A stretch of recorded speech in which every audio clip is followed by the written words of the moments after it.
প্রিয় students, maths ক্লাসে তোমাদের সকলকে স্বাগত জানাই।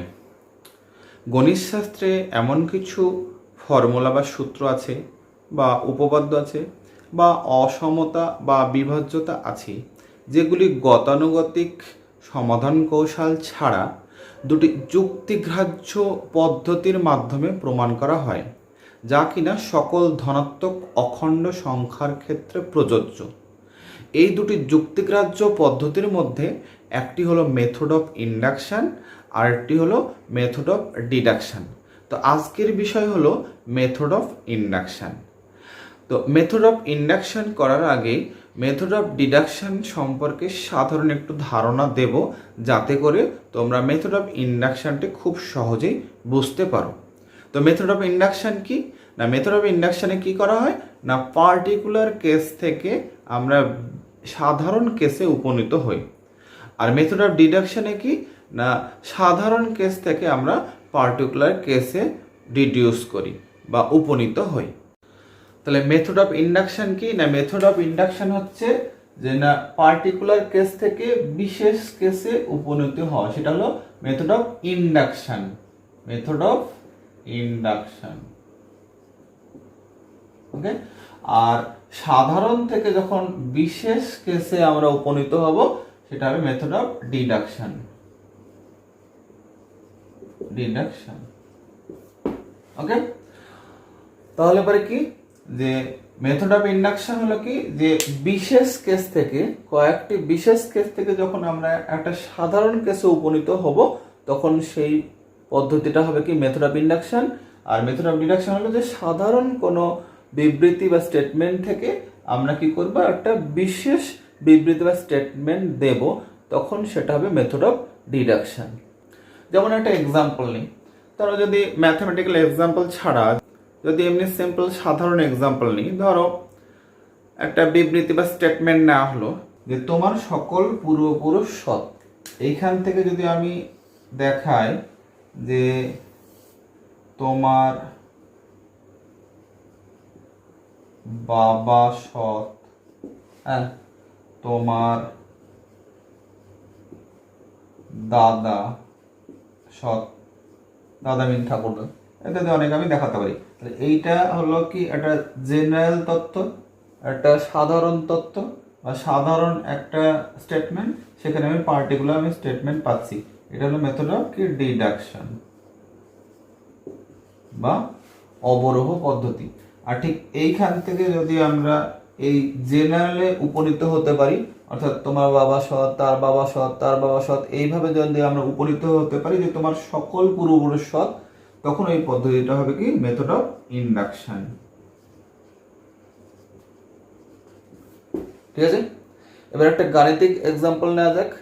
দেখো, আর একটা গাণিতিক এক্সাম্পল নিয়েছি। এখানে একটা স্টেটমেন্ট নিয়েছি যে n সংখ্যক স্বাভাবিক সংখ্যার সমষ্টি সমান হলো n × n + 1/2। এটা হলো একটা সাধারণ বা জেনারেল স্টেটমেন্ট। তো এইখান থেকে যদি আমি দেখাই যে তিনটি স্বাভাবিক সংখ্যার সমষ্টি 3 × 3 + 1/2, অর্থাৎ কি হচ্ছে 6। দেখো 1 2 3 6 হচ্ছে, তিনটি স্বাভাবিক সংখ্যার সমষ্টি 6 হচ্ছে। চারটি স্বাভাবিক সংখ্যার সমষ্টি কি হবে 4 × 4 + 1/2, মানে 10 হচ্ছে। এইগুলো যেগুলো পাচ্ছি এইখান থেকে, এটা কিভাবে না ডিডাকশন মেথডে ডিডিউস করছে ওখান থেকে। তাহলে এই সাধারণ কেস থেকে এটা হলো কি জেনারেল এখানে স্টেটমেন্ট, সেখান থেকে কি করছি পার্টিকুলার স্টেটমেন্ট পাচ্ছি, পার্টিকুলার স্টেটমেন্ট পাচ্ছি। আর যদি ঠিক এইখান থেকে যদি এইখানে উপনীত হয়, অর্থাৎ তিনটি স্বাভাবিক সংখ্যার সমষ্টি 1 2 3, সেটা দেখতে পাচ্ছি 3 × 3 + 1/2 হচ্ছে। আবার চারটি স্বাভাবিক সংখ্যার সমষ্টি 1 + 2 + 3 + 4, অর্থাৎ 3 × 4/2 + 4 সমান হয়ে যাচ্ছে কি 4 × 4 + 1/2 হয়ে যাচ্ছে। দেখো লক্ষ্য করতে হচ্ছে 3 × 12 আর 4 × 8, 12 8 কত 20, 4 হচ্ছে 20/2। ওকে, তাহলে এইখান থেকে এইরকম অনেকগুলো পার্টিকুলার কেস থেকে যদি আমরা এই বিশেষ কেসে উপনীত হতে পারি যে পদ্ধতির মাধ্যমে, সেই পদ্ধতি হবে মেথড অফ ইন্ডাকশন। এখন ওই কয়েকটা পার্টিকুলার কেস বা বেশ কয়েকটা পার্টিকুলার কেসের মাধ্যমে কি আমরা জেনারেল কেসে উপনীত হতে পারবো? অবশ্যই পারবো। তা একটি মজার এক্সাম্পলের সাহায্যে খুব ভালোভাবে বোঝানোর চেষ্টা করছি। তোমরা পরবর্তী অংশটুকু খুব ভালোভাবে লক্ষ্য করো, তোমরা ঠিক বুঝতে পারবে যে গাণিতিক আরোহণ প্রণালী ঠিক কিভাবে কাজটা করে। এখানে আমি কয়েকটা ম্যাচ বক্স পরপর এমনভাবে নির্দিষ্ট দূরত্বে রেখেছি যাতে করে প্রথমটায় টোকা দিলে পরপর সবগুলো পড়বে। এবার দেখো প্রথমটা পড়বে কি না আমাকে নিশ্চিত হতে হবে, অর্থাৎ প্রথমটা যদি পড়ে তবে পরপর সবগুলো পড়বে। এর প্রথমটা পড়লো, এবার আমরা ধরে নেব মাঝের যে কোনো একটা, আমি ধরলাম এমতমটা পড়েছে, এবং এমতমটা পড়লে যদি তার পরেরটা অর্থাৎ এম প্লাস অনতমটা পড়ে, এটা যদি আমি প্রমাণ করতে পারি তাহলে আমরা বলতে পারবো সবগুলোই পড়বে। কেননা এম এর মান যদি 1 হয় অর্থাৎ এমতমটা পড়লে প্রথমটা পড়েছে, এবং প্রথমটা পড়লে অর্থাৎ এমতমটা পড়লে যেহেতু এম প্লাস অনতমটা পড়ছে অতএব প্রথমটা পড়লে কী হবে, দ্বিতীয়টা পড়বে, দ্বিতীয়টা যেই পড়লো তারপরটাও পড়বে। এইভাবে আমরা বলতে পারবো যে এইভাবে সাজিয়ে রাখা সমস্ত দেশলাই বাক্স বা ম্যাচ বক্সগুলো পড়বে। ঠিক এইভাবেই আমরা কোনো গাণিতিক বিবৃতি এর সকল মানে সত্য কিনা তা যাচাই করতে পারি।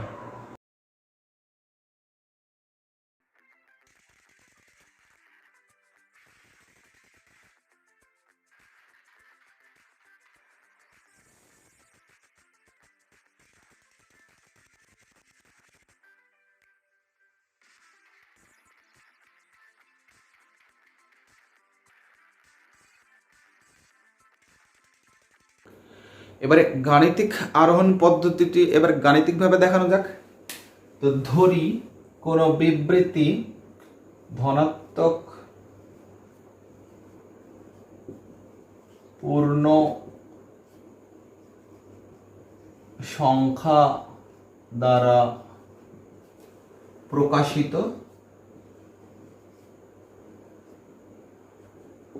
এবং Pn দ্বারা সূচিত। ঠিক আছে, এখন ওই Pn সত্য হবে সকল for all n belongs to n স্বাভাবিক সংখ্যা। এক নম্বর হলো যখন Pn সত্য হবে for all n belongs to n যখন P1 সত্য। দুই নম্বর হলো যে Pm সত্য হলে P অফ m প্লাস 1 সত্য হবে। যেখানে m হলো একটা ন্যাচারাল নাম্বার, একটা স্বাভাবিক সংখ্যা, যেখানে m হলো যে কোনো আরবিট্রারি, যেটা কিনা স্বাভাবিক সংখ্যার মধ্যে আছে। যদি আমরা এটা দেখাতে পারি তাহলে কি হবে না Pm সত্য হবে এর সকল মানের জন্য। এটা হলো মেথড অফ ইন্ডাকশন বা গাণিতিক আরোহণ পদ্ধতি। গাণিতিক আরোহণ পদ্ধতিতে কোনো বিবৃতিকে ধনাত্মক অখণ্ড পূর্ণ সংখ্যা দ্বারা প্রকাশিত করে, অর্থাৎ Pn দ্বারা প্রকাশিত করে এই Pn এর সত্যতা যাচাই করার জন্য আমরা কয়েকটা ধাপ বা স্টেপ আমরা মনে রাখবো। সেই কয়েকটা ধাপের মধ্যে প্রথম ধাপ বা স্টেপ 1 হলো মূল ভিত্তি বা বেসিক ধাপ। সেখানে কি করা হবে, প্রথমে যাচাই করতে হবে যে P1 সত্য কিনা। ওকে, তো প্রথমে দেখাবো P1 সত্য কিনা। P1 যদি সত্য হয় তাহলে নেক্সট দ্বিতীয় ধাপে আসবো। আবার যদি P1 যদি সত্য না হয় তাহলে পরে কিন্তু P2 দেখব, P2 সত্য কিনা। অর্থাৎ ইনিশিয়াল দিকের প্রাথমিক দিকের কয়েকটা বিবৃতি সত্য কিনা, প্রাথমিক দিকের কয়েকটা বিশেষ পার্টিকুলার বিবৃতি অর্থাৎ P1, P2, P3 সত্য কিনা। তার কারণ হলো P1 সত্য নাই হতে পারে, P2 থেকে পরে এগুলো সত্য হতে পারে। তাই আমরা P1, P2 দেখে নেব, P1 বা P2 সত্য কিনা যাচাই করে নেব ফার্স্ট। তারপরে দ্বিতীয় ধাপ হলো স্টেপ 2 হলো আরোহ প্রকল্প বা হাইপোথিসিস। এখানে কি না পি এম সত্য ধরে নিতে হবে। হ্যাঁ, পি এম সত্য ধরে নিতে হবে। এম হলো এন এর যে কোনো একটা মান, যে কোনো আরবিট্রারি মান যেটা কিনা ন্যাচারাল নাম্বারের মধ্যেই আছে, সেই এন এর যে কোনো মান, অনির্দিষ্ট আরবিট্রারি র্যান্ডামলি একটা চুজ করবে যে কোনো মান।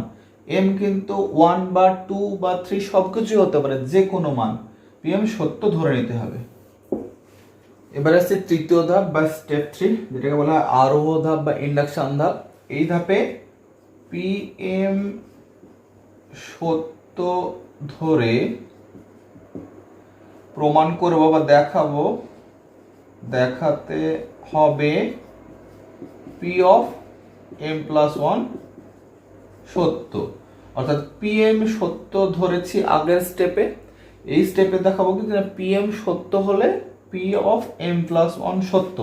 এবং তারপরে আমরা মূল ভিত্তি বা প্রাথমিক ধাপ উল্লেখ করে, অর্থাৎ পি অন সত্য এবং পি এম সত্য হলে পি অফ এম প্লাস 1 সত্য, অতএব এন এর সমস্ত মানে পি এন সত্য বলে আমরা প্রমাণ করব। তাহলে এই তিনটে স্টেপ আমরা ফলো করে যে কোনো বিবৃতি আমরা গাণিতিক আরোহণ পদ্ধতিতে প্রমাণ করতে পারবো। আশা করি তোমরা বুঝতে পেরেছো। এবার কয়েকটি এক্সাম্পল দেওয়া হলো।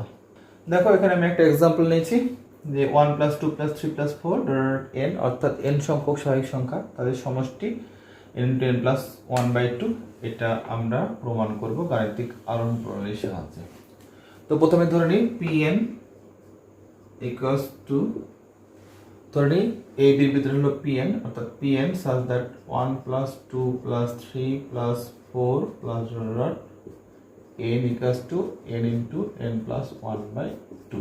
ওকে, এবারে আমরা প্রথমে কি দেখব বলেছি না p1 সত্য কিনা।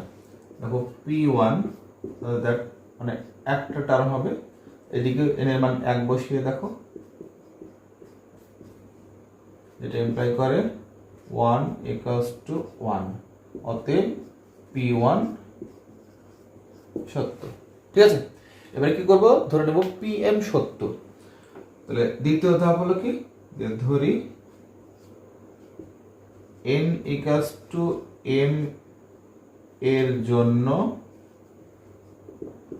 pn সত্য। এটাও লিখতে পারি অথবা সরাসরি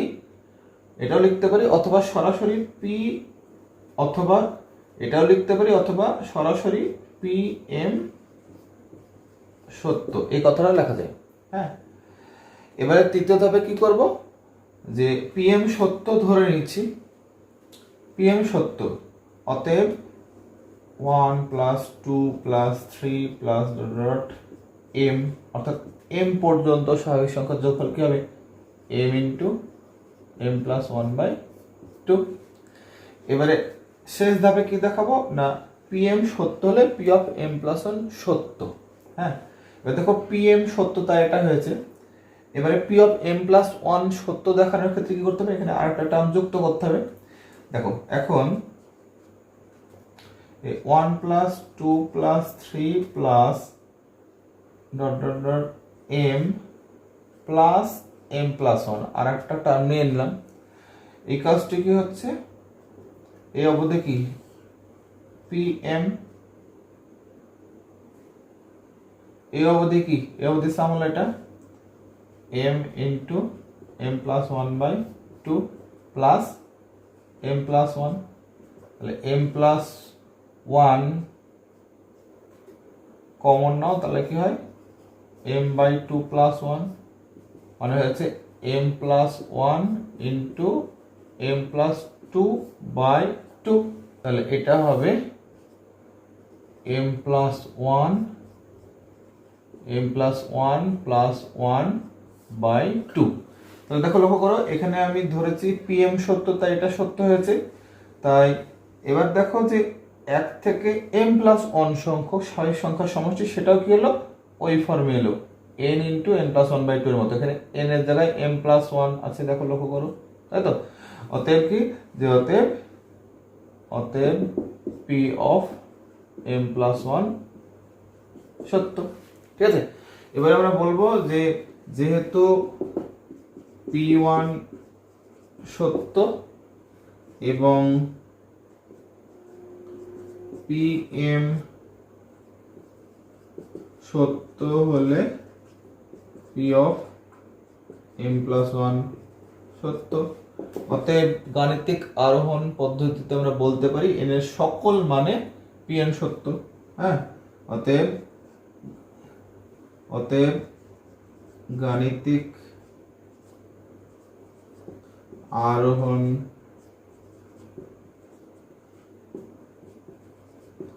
প্রণালীতে আমরা বলতে পারি পি এন সত্য for all N belongs to capital. আর একটা এক্সাম্পল নিচে দেখো যে এখানে বলেছে যে 2^3n - 1 হলো 7 এর গুণিতক।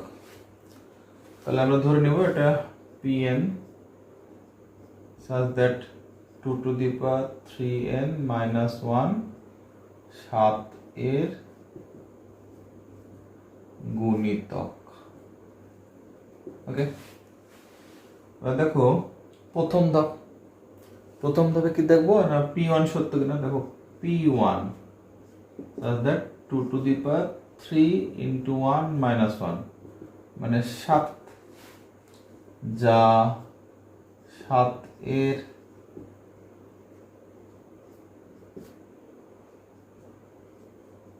গুণিতক। অতএব p1 সত্য। ঠিক আছে, দ্বিতীয় ধাপে কি ধরবো, pm সত্য ধরে নেব। ধরি pm সত্য, বা এই কথাও লেখা যায়। আগে বলেছি যে n = ma pm সত্য। হ্যাঁ, বা এই কথাও লেখা যায়, বা এটা লেখা যায় যে n = m এর জন্য pn সত্য, এই কথাটা লেখা যায়। এবারে কি করবো, যে pm সত্য হলে p of m + 1 সত্য দেখাবো।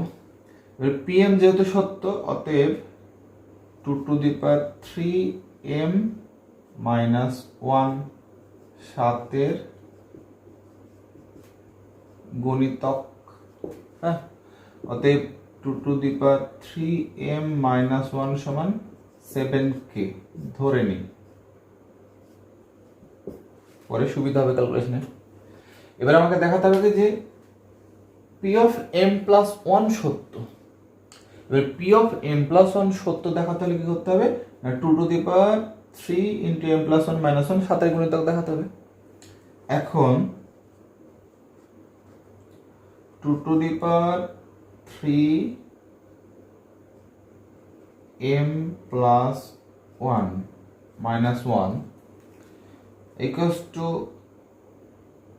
2^3m + 3 - 1 = 2^3 × 2^3m - 1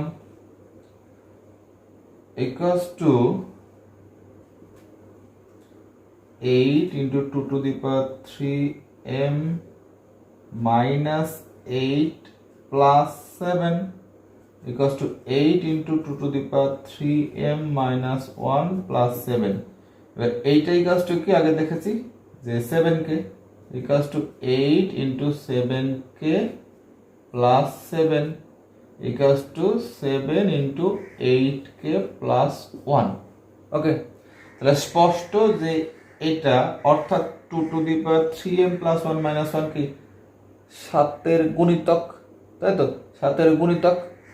অতএব p of m + 1 সত্য। অতএব P1 সত্য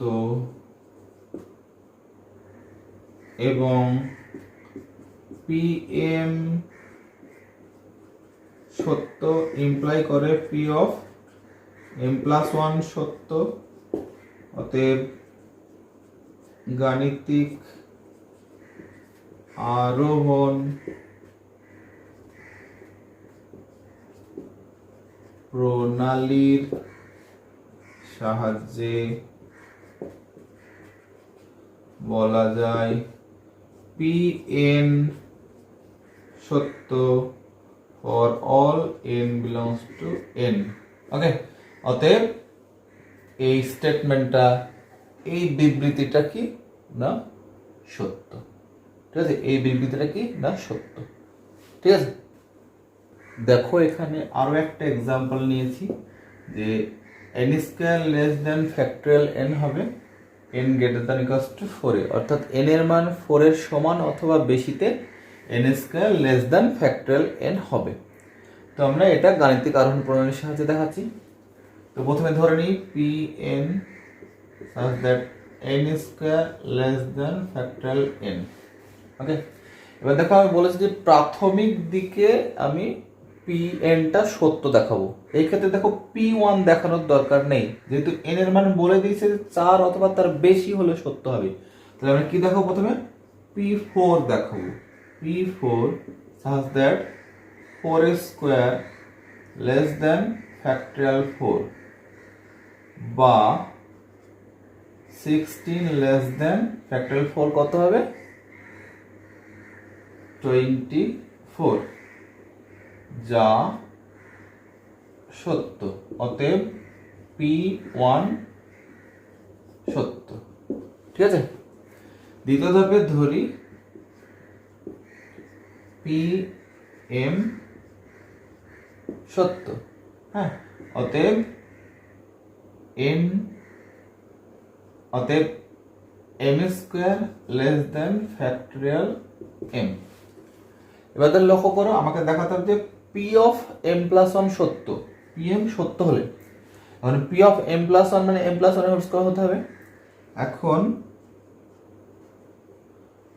m+1 তার whole square equals to m square plus 2m plus 1 less than নিঃসন্দেহে factorial m plus 2m plus 1, যেহেতু m square less than factorial m, যেহেতু m square less than factorial m, অতএব m square plus 2m plus 1 less than factorial m plus 2m plus 1। এটা imply করবে m plus 1 এর whole square less than factorial m plus m into factorial m, কেননা m into factorial m সেটা greater than 2m plus 1 for m greater than 4 or equals to 4, অর্থাৎ m এর মান যদি 4 এর সমান অথবা বেশি হয় তাহলে m into factorial m always 2m plus 1 এর চাইতে বেশি হবে, 2m প্লাস 1 এর চাইতে বড় হবে। তাই এটার বদলে আমি এই টার্মটা ইউজ করলাম, তাহলে সেটা আরো বড় হলো। তাহলে পরে m প্লাস 1 এর whole square less than factorial m plus m into factorial m হচ্ছে, যেটা ইমপ্লাই করবে m প্লাস 1 এর whole square less than factorial m। যদি কমন নাও তাহলে কি হবে 1 প্লাস m বা m প্লাস 1, যেটা কিনা ফ্যাক্টরিয়াল অফ m প্লাস 1। এটা ইমপ্লাই করবে m প্লাস 1 এর whole square less than factorial of m plus 1 বা m প্লাস 1 ফ্যাক্টরিয়াল। অতএব P অফ m প্লাস 1 সত্য। হ্যাঁ, অতএব একই কথা লিখে দেব। অতএব P4 সত্য এবং PM m greater than equals to 4 সত্য হলে P অফ m প্লাস 1 সত্য।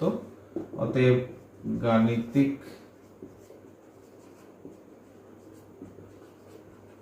প্রণালীর সাহায্যে বলা যায় Pn সত্য for n greater than or equals to 4 এবং n belongs to n এর জন্য। অতএব প্রমাণিত।